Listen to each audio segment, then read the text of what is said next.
तो फिर क्या हुआ, धर्मदास जी ने अब ना तो वह भक्ति और करी, अपनी जो ले रहा था कागज पत्र सारे धर दिए तय करके। अब बता के करूं, फिर इसका मंत्र गीता में नहीं आराम इसने रटन लाग रहे।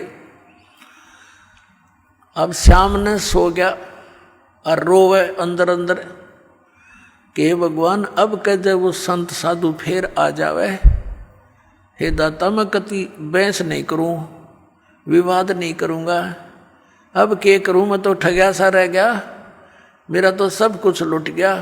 ये भक्ति तब करने की इच्छा कति नहीं बनती। सारी रात ऐसे ही करवट बदल बदल कर बखत से उठ लिया। अब उसने सोची खाना बना, उठ के वक्त खाना बना लिया ना तो वो पहले लिपा पोती कराया करता, पूजा पाजा की सारी सामग्री जुटाया करता, रोटी बनाने लग गया वक्त से उठ के। अकीब क्या करूं बता, और तो कोई काम रहा नहीं। अब खाना बनाने के लिए जंगल से लकड़ी तोड़ कर ला रखी थी शाम को, सुबह वक्त से यानी सूर्य उदय होने से पहले लकड़ जला लिए। एक मोटी लकड़ी अन्य सहयोगी लकड़ी लगा के चूल्हा जला दिया, आग अग्नि जला दी, प्रज्वलित कर दी, अपना खाना बनाया, सब्जी बनाई, फिर रोटी बनाई। धीरे धीरे वह लकड़ी जलती जलती चूल्हे के निकट आ गई, पिछला हिस्सा उसका। तब तक सूर्य उदय होने वाला हो गया, प्रकाश सा खूब अच्छा हो गया। अब उसकी नजर कहाँ गई, उस मोटी लकड़ी के पिछले हिस्से पे एंड पर वह थोथी थी, अंदर से होलो थी और उसके अंदर चींटियाँ थी। चींटियाँ अपने अंडे ले लेकर बाहर निकल रही थी और उस लकड़ी के पिछले हिस्से पर कुछ गिल्ली होने के कारण, जलने के कारण एक तरल पदार्थ सा तेल की तरह उबल रहा था। उसके पिछले हिस्से पर एक थोड़ी सी आधी गीली लकड़ी हो थोड़ी बहुत, तो उसका एक ऐसा तरल पदार्थ सा पीछे उबल रहा था, पिछले एंड पर उबलता रहता है। अब वो आगे तो अग्नि फूंक रही, बाहर निकलने की चेष्टा करें तो उसके ऊपर गिर गिर के वहां जल रही, चटक चटक हो रही है।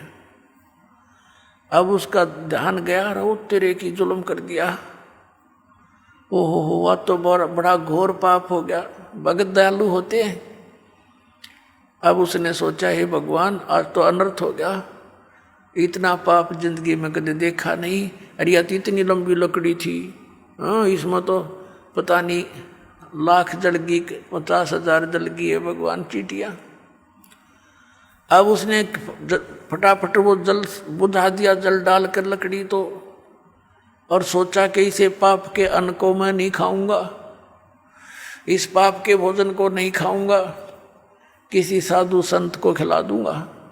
इस उद्देश्य से सारे भोजन को लेकर रखकर थाली में चल पड़ा, क्योंकि मथुरा के आसपास ये भगत साधु संत घूमते ही रहते हैं। उस समय परमात्मा ने हिंदू साधु का रूप बना लिया, लाल से कपड़े अपने ऊपर कर लिए, और हिंदू धर्म के लोग ऐसे ही लोगों को साधु मानते हैं। धर्मदास जी ने देखा कि सामने एक महात्मा बैठा है, उसके पास गए और कहा महात्मा जी भोजन खा लो। परमात्मा ने कहा रख दे धर्मदास, भूख लगी है भाई। अब धर्मदास जी ने देखा कि ये आदमी मुझे कैसे जानता है, ध्यान किया और ऐसे लगता कुछ देखा हो, लेकिन वेश बदल रखा भगवान ने। सोच लिया कि मैं भंडारे करता रहता हूँ, कभी आया होगा भंडारे में महात्मा धर्म यज्ञ में। तो कहा महाराज भोजन खा लो। का अच्छा भाई।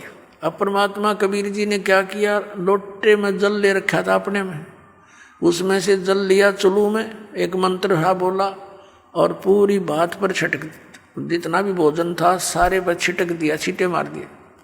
उसी समय सारे भोजन की चींटी बन गई और सारी थाली काली होगी और चींटियां अंडे मुंह में लेकर के बाहर निकलने का प्रयत्न कर रही हैं, पूरी थाली में घूम रही हैं, भोजन नहीं रहा। तो परमात्मा उसी रूप में आगे जिस रूप में पहले दिन वार्ता हुई थी, और कहा अरे धर्मदास कल क्या कह रहा था कि तुम कोई जीव हिंसा नहीं करते, तेरे से तो कसाई भी अच्छा, इतनी चीटी पाप का भोजन तो मुझे खिलाने लाया था। चरण पकड़ लिए, पैरों में गिर गया, हाथ जोड़े, हे भगवान गलती होगी, हे परमात्मा माफ कर दो मुझे, मालिक मैं नीच गणा हूँ और पिछला यो गंदा रंग मेरा घना चढ़ रहा था, दाता मेरे से गलती बन गई, रो बुरी तरह। हे भगवान मुझे कुछ और ज्ञान बताओ, आपने तो इधर का छोड़ा ना इधर का, मैं तो सारी रात करवट बदल के काटी दाता। तब परमात्मा ने कहा अब सुन ले, ज्ञान सुनाऊं कि जो साधना तू कर रहा है बच्चा, ये तेरे को घोर नरक में डालन की है। कहाँ से चल कर आया है तू? बांधवगढ़ से आया हूँ महाराज। बांधवगढ़ मथुरा से कितनी दूर है? कि लगभग 800 किलोमीटर, 700 750 किलोमीटर। किस साधन से आए हो? कि पैदल चल के आया हूँ महाराज। तो बच्चा बांधवगढ़ से यहाँ आने तक आपने कितने जीवों को अपने पैरों के तले मार डाला, कुचल कुचल कर। सूक्ष्म प्राणी जो दिखाई नहीं देते, और कीड़े मकोड़े ये तो गिनती नहीं। पुण्य तेरे को एक नहीं, क्योंकि इस जोड़ में नहाते के फायदा। जिस मथुरा के तालाब को तीर्थ मानते हो और ये मानकर आपके धर्मगुरु आपको समझाते हैं, ज्ञान देते हैं कि यहाँ भगवान श्री कृष्ण रहा करते थे, लेटा करते थे, नहाया करते थे, तो परमात्मा ने बताया यहाँ तो कंस भी नहाया करता इसमें, और कंस भी यही लोटा करता। और श्री कृष्ण जी तो इस मथुरा ने छोड़कर द्वारका बनाई थी, समुद्र के बीच में एक टापू सेलेक्ट करके, वहाँ रहा करते। वहाँ क्यों नहीं जाते तुम? वो दूर घना पड़ता होगा। और परमात्मा ने दया करी थी, वो द्वारका को जल में डबो दिया था कि गड़ धक्के खाना ना होंगे, कदे भ्रमित होकर यहाँ पहुँचे। और तुम वही साधना कर रहे हो जो शास्त्र विरुद्ध है। अब धर्मदास जी तीर्थ में नहाने का तो एक भी पुण्य को नहीं। फिर तीर्थ के विषय में बताया कि इसको तीर्थ आपने इसलिए मान लिया कि श्री कृष्ण जी यहाँ नहाया धोया करते, यहाँ रहा करते इस तालाब के आसपास। और अन्य तीर्थ सुन ले, और दूसरे धाम कैसे बने हैं, ये मंदिर कैसे बने हैं। जैसे अमरनाथ का मंदिर जहाँ तुम मोक्ष उद्देश्य से जाते हो बोली आत्माओं, वो अमरनाथ कैसे कहलाया कि भगवान शिव जी ने अपनी पत्नी पार्वती को उस स्थान पर मंत्र दिया था जिसको तुम अमर मंत्र बोलते हो। और वो हमारी फर्स्ट एड है, प्राइमरी क्लास की पढ़ाई है। ये प्रथम मंत्र जो आपको दिया जा रहा है, ये मंत्र 5 मंत्र बीच बीच के ये पार्वती को दिए थे। वो उसका तुमने पता भी कोई ना कौन सा हो। अमर मंत्र अमर मंत्र अमर मंत्र करते फिरते हो। और उस स्थान पर भगवान शिव ने पार्वती को नाम दिया था, जिस कारण से उसने सच्ची लगन करके जाप करके और जितना अमरत्व प्राप्त हुआ वो प्राप्त किया। वो कितना है? जब तक वो शिव जी भगवान की मृत्यु नहीं होगी, पार्वती उसके साथ रहेगी। उससे पहले वो 107 बार जन्म और मर ली थी। अब पुण्यात्माओं, वहाँ अब ना शिव जी कोई मंत्र दे दिया आपने, और ना कोई और स्थान व्यवस्था, तो वो नाम अमर मंत्र पूरे गुरु तय आपको जहाँ मिल जा। धर्मदास, अगर आपको वो मंत्र कहीं पर भी मिल जाता तो उस प्राणी के लिए, आपके लिए वो स्थान अमर धाम है, वो अमर लोक अमर है, अमर धाम है वो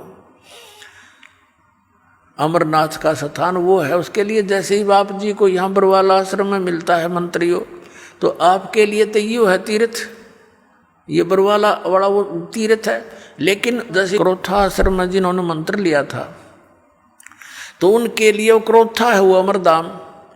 लेकिन उस अमरधाम में के चाटे वो तो सरकार ने खोज लिया हमारे पे। ये वहाँ कोई माथा टेकन जा भोला भगत बता के क्या मिलेगा? दास तो बैठा है यहाँ पर, तो आपको इस दास के पास आना पड़ेगा।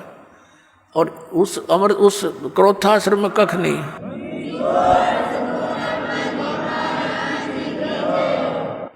तो इस प्रकार उनको समझा के फिर बताया। धर्मदास जी कहने लगे, महाराज मेरा कति आत्मा गंदे रंग में रंगी हुई थी अज्ञान से, आपने बड़ी दया कर दी, मेरी आंख खोल दी।